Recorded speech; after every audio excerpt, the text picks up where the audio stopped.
Today we're going to look at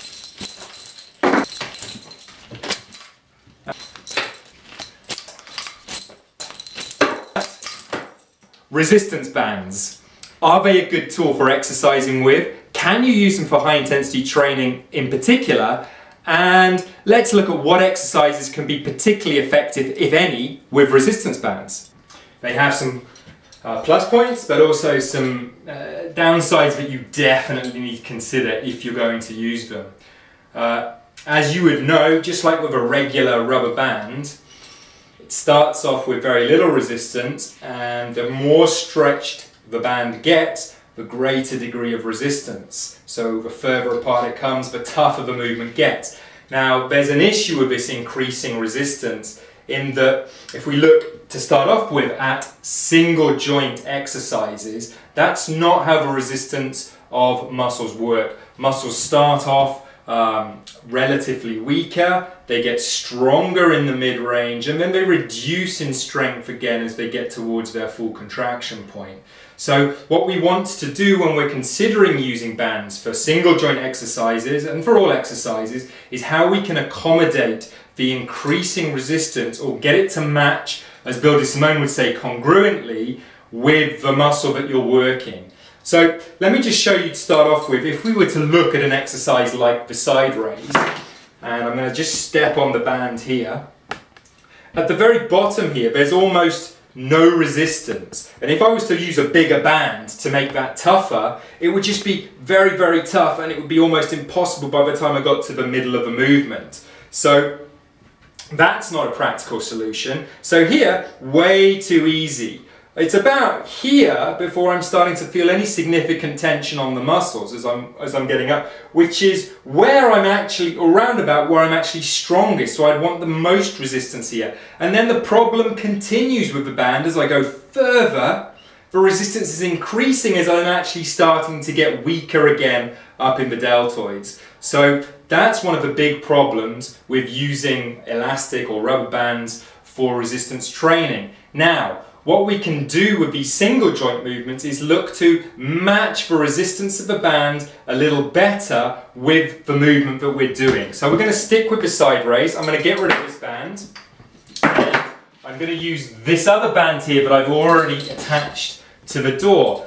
And we're going to offset the increasing resistance by reducing what's called the moment arm. So I start here in this position, and I've got some significant resistance, unlike when I had it under my foot. So we start off here with that resistance, and that resistance is increasing, and here I'm really feeling it in this important mid-range of the movement. And as I go, you'll notice any higher, you'll notice this angle between here and my arm starts to reduce.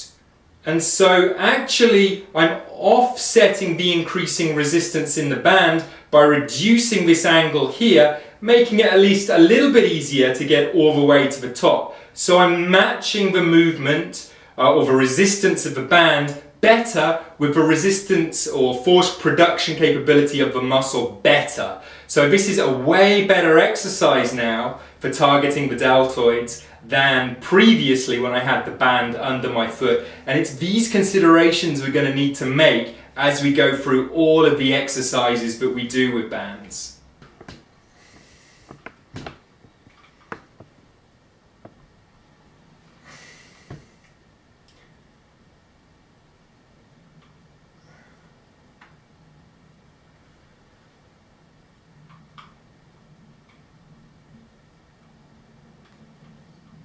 In big multi-joint exercises like the row, what you may need to do, because the resistance in the bands increases as it comes further back, which is opposite of what we want with a pulling movement where you're getting weaker once you get past sort of a halfway point.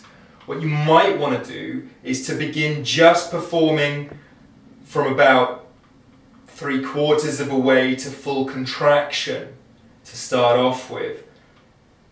And as you begin to fatigue the muscles of the upper back, the trapezius and the other scapulae retractors, you can start lengthening the stroke, and you'll notice it starts to get more and more difficult to fully retract, and then you can work a little bit more on the mid-range of the movement and fatigue through that portion, ultimately getting a little bit closer to the part which is easiest of all, when you're nearly fully stretched. So that's one way to work around dealing with the resistance of the band, which is getting tougher and tougher and tougher in a compound or multi-joint pulling movement, which you need it to actually get easier the further you get back. So what you do is you start in the hardest bit and fatigue that first, and then work back. So it's kind of flipping it on its head.